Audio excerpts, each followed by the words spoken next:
Okay, so let's get started. Homeschooling. If you got forwarded this video or you're just looking at it now and you are thinking about educating your kids somehow, homeschooling, tutoring, having them not forget stuff during the summer or during whatever problem is going on that they cannot be learning. I have been homeschooling for 20 plus years. I have 10 kids. My oldest is 23 and my youngest is 3.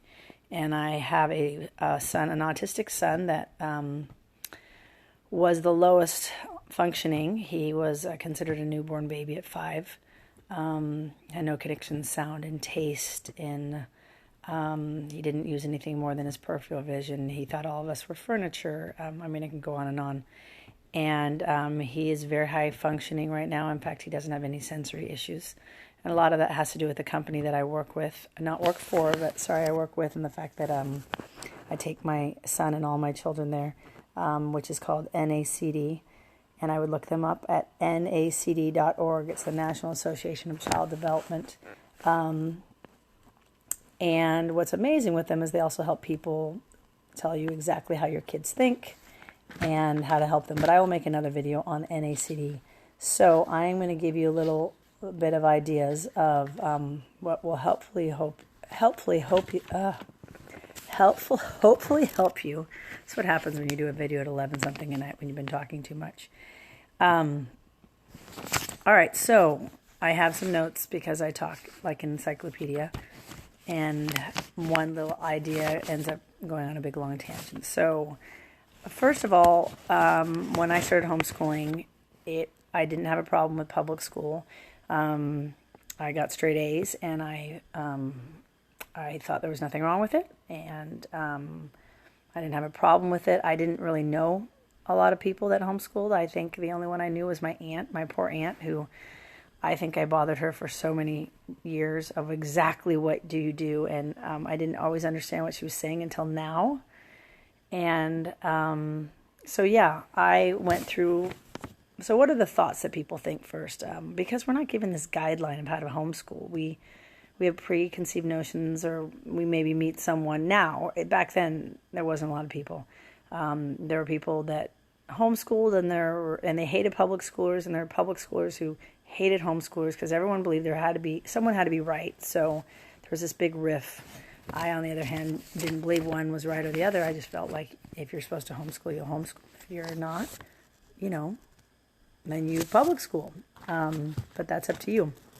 So every thought from, am I smart enough, or can I do it, or, because you can't imagine, you're imagining school and how hard that is because you're not there. And if you're a teacher, it's even harder because you're thinking, what I have to go through just with this class, I can't imagine doing that at home, or do I want to do that at home? Because you imagine playing school at home. And not that you can't do that if you have little kids. They actually love, when I just had little kids, it was a blast. We would finish really quick. But the whole idea of, playing or having the desks and the whiteboard or things like that. Anytime you can role play with them, it's fun. I don't do that right now. So my poor last kids who don't get the fun of that. They play with themselves though. They play with each other and play school sometimes. So what they imagine real school is like. All right, so don't worry about all the thoughts that you might possibly have in your head. The thing that you need to remember is stop thinking about whether you are the best teacher, because I want you to imagine when you think about basketball or when you think about sports, okay? I was always big into sports. I was a big tomboy. I love sports. I still love sports. And the people who were the best players did not make the best coaches, and the best coaches were not the best players. You are going to be a coach, and honestly, there is no better coach, sorry, I keep looking down, than you. Why? Because you know your kids, and if you don't know your kids, you'll get to know them. The great thing about homeschooling is you know exactly what they know. You know what they need, and your job, and honestly, I've told this to years when people would say, I could never do it, because I didn't want to do it. In fact, for years I thought, well, I'm sure sooner or later I will feel like I'm supposed to put them in public school, because I I don't have to do it. And then, but I'm very logical, and it was hard, and I felt really guilty about if I ever felt like putting them in public school. I felt like I was failing them or something. I mean, not that they were failing. I just, you get to that point, and I had kids so quick, having 10 kids. I had 4 and 4.5 years, and then my sixth one was my autistic son, and then we moved to Texas after I had 6, and then I had 4 more slower, and then it got easier. It got a lot easier. It didn't get easier with a severely autistic boy, but the other parts of school got easier. He was totally different. So let's go on to being the best coach. So the first thing I want you guys to understand is that's the first thing you have to remember is that your job, and when people, like I said, say, I can't homeschool, I'm sitting there going, well, what are you doing now? Because if you are just sending your kids to school and expecting them to just figure it out, I don't know how they're going to make it, because most of us, my age, were raised where we had parents who were on top of us on what we were doing, or we had parents that were helping us. And even though that was hard because they weren't the one giving us the curriculum, they knew pretty much what we were doing, or our grades, or looking at our stuff and things like that. I know nowadays most kids don't even, I didn't know this, they aren't even bringing stuff home other than maybe little worksheets that they've done, but not like the parent can look at the textbook. I mean, I remember when I was younger just getting a math textbook, and doing it with my dad. He'd do contests with me. I don't know if he even remembers. And I'd finish the book before school even started. So, all right. So what are our options? And this is not going to be as long as, well, who knows, my other videos, depending on which subject we're talking about. Okay, so you got option A, public school, which, and it's not saying, now it is saying there's something wrong with public school. Now teachers is not the problem, and I don't know how many of my friends are teachers. It's ridiculous how many of my friends are teachers, and it's not fair. It's not fair what is required of them, and it's not fair what they're doing, and we already know that. So in public school, there's not an option. Our option is, this is your teacher. This is the way they're being taught. This is the kid who sits behind me. This is all of the above things. But we feel like, okay, we don't know what option B is. We have no idea. We just, and so option B basically is what we're trying to understand. We're trying to understand that option B is a million options. The thing about homeschooling, you are going to find, this is my videos that I'll be making. They won't be really professional ones, but because my older kids, I can't get them to stop working and help me. They're the ones who could actually make them professional. Your homeschooling options, like I'll tell you what I go through and what I do, and you'll have other people that, they went down a whole different route. But the doors just open up because time happens. This time that they were gone at school all day long, you all of a sudden realize at home it can get done so quickly. So I do school 3 days a week, Monday, Wednesday, Friday. If the kid is goofing off, it takes them 3 hours, and that's probably because every other minute, half the time they're goofing off and half the time they're not. But at the same time, you want them to be able to have consequences to their actions, if that makes sense. Well, if you want to take all day to do it, I also like doing it Monday, Wednesday, Friday, because I like the other days to be any of those extra things that they might have not thought that they might get in school. But I don't have it set up like school, whether it be sports or whether it be music or whether it be any extra knowledge classes or private things or trips or learning. Sorry, that's my husband in the background getting one of the homemade kombuchas. You have a kid that's in college, where they are doing classes Monday, Wednesday, Friday, or maybe they're taking a couple college classes and they're doing some things at home, that they have those days set up, the Tuesdays and Thursdays, whether they're working or they're getting their homework done, or whether you have a kid that's younger and they didn't get done what they were supposed to get done on Monday. You don't have to spend the whole day. You can just say, you know what? Well, I guess you're not going to do anything on Tuesday. So we go to that. I wish I could pause right now because all I can hear is the background noise, but I don't want to start this over. All right, so the most important thing is the 3 main subjects that everything wraps around. So we've got reading, writing, and arithmetic, which is basically we've got reading, and all the other subjects, I promise you, it's not that they're ignored. it's that you don't need the textbooks of most of these subjects. And I will go through this explanation with each one of them. But reading, the idea with reading is knowledge. That is where we're going to gain all the knowledge. Hey, honey? I really am being like totally distracted, and I can't pause this because I have to start completely over. Thank you. So reading is basically where you're going to, all those subjects that they spent an hour doing you're going to have, first you've got the younger kid, and I'm going to go into that, how we teach them that, but once they get to the point of reading, the goal is to get them to love to read. Some people, and I will go through this later, I won't go through it now, but I'll make a video on that.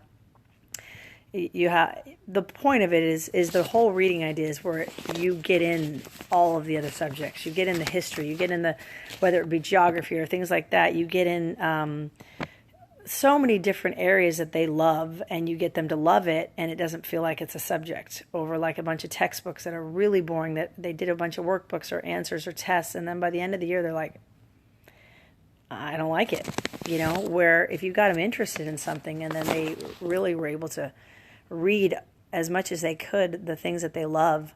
Writing is communicating. So basically, and I'll go through that with you, but so a lot of things run down writing, and we don't want to have a million subjects. I mean, think about school. They're literally writing in every subject. And then we have kids who go to college and they have a hard time writing, or they hate, or they don't know how, or things like that. So there's a lot of different background to getting them to understand how to write and communicate better. You're going to have kids that are really, really good at this, and other kids who just can get, you want to teach them also not only how to communicate. And like right now, I hate that I feel like I can't communicate very well. I won't even go into that of why, because that would take up too much time. But I suffered a concussion like 3 years ago that ended up into something where I lost half my words, and when I talk too much, some of my words start going away and stuff. So even though I know them all, it's like my mind goes faster than my words, and I'll forget things like couch. My husband thought it was hilarious in the beginning. So then we've got math, arithmetic. And basically, we've got arithmetic, which is science. Science and math are the same. And I will go through this with you also of the different areas. A lot of times, this is where people have the hardest time. Like, I can't do it. What do I do about that? What happens when they get to high school level? I am not, even though I got straight A's, I was the math person. So yes, my kids are more math people, even though some of them don't think they are. But like my oldest started calculus at 12, tested out of a bunch of calculuses in college by the time they got there. But he thought like I did, so it was easy to teach him. Where my other one, she thought, I'm not good at math. But I was like, who cares if you started calculus at 14, what does it matter? And then most of my other kids, they all started around, they either went up to trig and pre-calculus around 14. But the whole point is it doesn't really matter, even if they took them to 15 or 16. The whole idea is we want them to feel good about whatever subject. So let me think about the last thing. The goal with our children is helping them become independent thinkers. So my most important thing when I homeschool kids is the idea that I'm having is I am trying to teach them how to learn. If they've been in public school, they've been so used to people being a GPS system for them. Someone gets up in the front of the room and tells a huge group of people whether they paid attention during that time, which is really, really hard because ultimately they need to come home. And if the parent doesn't know what they're teaching or learning, it's really hard for the parent to teach them. And then the parent doesn't want extra homework. That's what we've got because there's so much extra stuff they're getting. And that's why a lot of people are feeling overwhelmed, especially with what's going on now. I don't know if this is, with this whole everyone being stuck in a house. And teachers now trying to get some parents to do online things or workbook things. And they're thinking each kid take like 2 hours. That shouldn't be happening. It's too much busy work, and we'll go into that why it's not important with busy work. So, with my kids, as in the very beginning, you are going to be sitting down. It's about 30 to 45 minutes with a younger child that just can't read at all. But it shouldn't be longer than that. Everything else is going to be things, and you're going to, if you have any other siblings, there's things that you can really easily have the siblings do. to be able to help with the younger kids. And it's fun for them. And then when they get a little bit older, you're going to still only have about 30 minutes of one-on-one time because you're not playing teacher, but you're going to get them more independent. And when you do the 30 minutes with them, you're going to be doing one, they do one, you do one, they do one, and then having them do a little bit of independent stuff, not a bunch of stuff. And what ends up happening is it allows you to shave off so much time. So most textbooks, like math, for instance, the next year is about sometimes all the way up to a half, but at least a third of a review from the year before, which is why I do year-round. You're also going to be able to find that you can be able to teach 7 lessons in one day. 7 lessons does not mean I'm sitting in front of a blackboard or a whiteboard or whatever. It means when I do my one-on-one time with a kid, I can be able to go, okay, and I'll show you this with the grammar with math.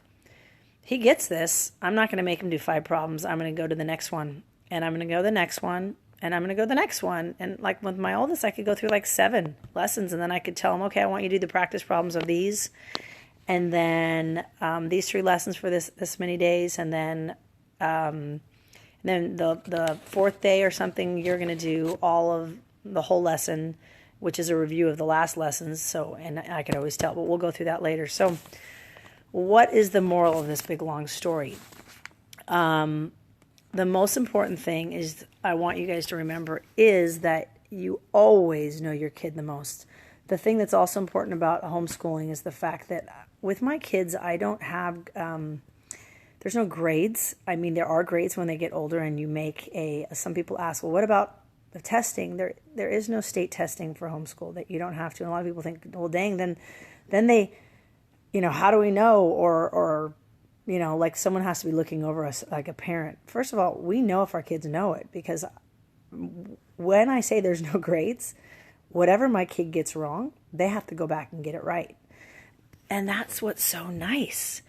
If your kid is in class and they're at a time in their life, because we don't know what's going on, that they can't focus, they maybe have sensory issues, or they maybe have, who knows, the kid behind them is driving them nuts, or the teacher isn't even turning around, or they can't focus because they're big time visual and everyone around them is distracting them, or they're big time audio, and so the sound, they can't focus. And so whatever that short period of time that they did input, then the rest of the time they did output, now they feel stupid because they don't know how to do it, and then they've moved forward.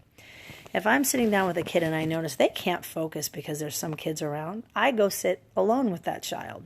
Where I have other kids where I notice it doesn't matter. I can coordinate 4 kids, sit on the couch and have one doing this and telling another one to do this, and have while I'm sitting alone with one kid here. I couldn't do that with my autistic kid for a while. My son, he's now 14. I can now he's completely independent, and I'm just checking and sitting down. In fact, he starts at 7. He's probably finished by 8 something, and then he's coming in to tell me, okay, Mom, go through math and spelling with me, or things like that, where I'm checking and doing things like that. So all of the other areas, it doesn't mean we're cutting these out, but the other areas, what happens is they become fun things we add in. They become skills.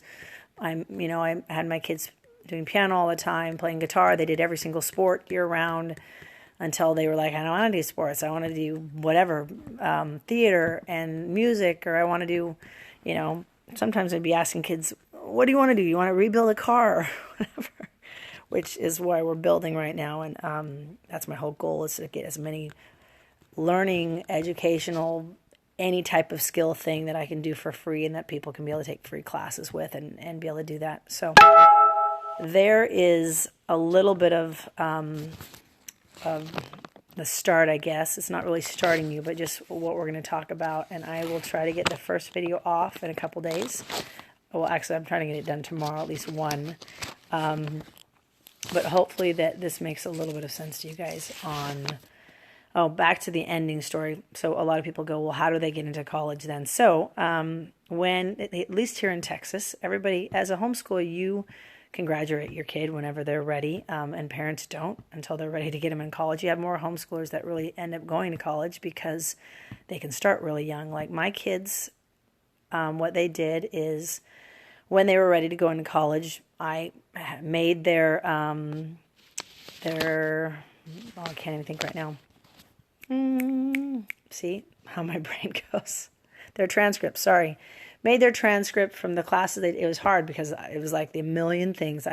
My problem is I put my kids into way too much. It was like private Spanish teachers and sign language teachers and, tutor. I mean, the things, the doors that open up and the stuff that they could do and the extra time that they had and that they still could do full-time jobs and go to college at young and get associate degrees, by 17 or something like that. Or they had to have free will.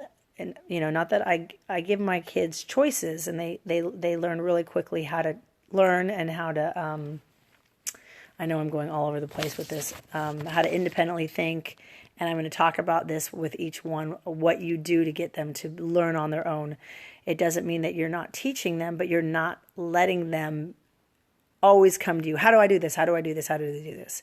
Or I say, well, where do you think you'd find it? Because in college, the teacher's going to go over it, but very likely you're not going to have one-on-one time with the teacher, and you need to go home and be able to know how to teach yourself the subject. So the faster I can get them to be, in the beginning, it's like you're teaching them 80% and they're doing 20% on their own. And then you really quickly move it over to where they have consequences if they keep bothering you. And I literally would say this to my kids. They'd come with a math problem, and I'd go, how do you do it? Well, did you listen to the CD that I got for you? And there's free ones out there too, free, where they teach it to you. And even though I used to in the beginning, I didn't want to buy these extra things because I thought, I can teach them myself. But then I realized they kept doing that. And so it was easy to go, did you go look at the CD where they teach you about it? And look up the lesson that you are having a problem with. Okay, did you look at the practice problem and find a practice problem or an example problem that is like yours? And if they're like, yeah, and there wasn't any practice problem like mine. And I'd say, okay, well, if I find a practice problem that's like your problem, then I'm going to charge you $5, because I also had all these contests where they could win. They could earn tickets or money or things like that, motivation, things like that. You don't have to always do money, but I would say that to my oldest because he was making a ton of money because he was going really fast, and that motivated him. And he laughed because he told me I basically got all my money back because I would charge him if he asked me stupid questions. And he'd always go, hold on, and he'd go back and look up a practice problem and figure out how to do it and come back to me. And then what would happen is, the whole idea was I wanted them to do it and think about how I taught it to them, think about where to find that information, and then to come back to me. And once they'd finished it, I said, if you can't find it, I'll usually come and teach you the example problem that's like your problem. And then do your problem, and if you get it wrong, then, especially if I've seen that you tried, if you didn't even try and you're not looking it up and you're just being lazy, I would either charge them or give them a consequence. But long story short, they learned really quickly. So when my older kids got into college, it was so easy for them because I had already taught them how to learn and they already felt very smart about everything, because there's times your kids are going to really need you to slow down. And I don't do one grade ever. People want to know, what do you do for first grade? I totally hounded my hand about this. And the problem is like, you'll have a kid be in first grade in one subject and fifth grade on the other and ninth grade on that and second grade on this. My son, my oldest one, he would, I think he was 9 when he finished algebra, and then he'd race through the other ones. But I would always remind him that he was in kindergarten handwriting. So just because he had a big ego at the time. Alrighty, I'm going on a humongous long tangent, and I apologize. So we will get to the first one. And again, if you know me personally, set up Marco Polo, so that if you have any extra questions, because I know some of the videos that I will probably want to forward you there just in case they accidentally get erased off of Facebook or something like that. So, all right, thanks you guys, and hopefully this helped a little bit.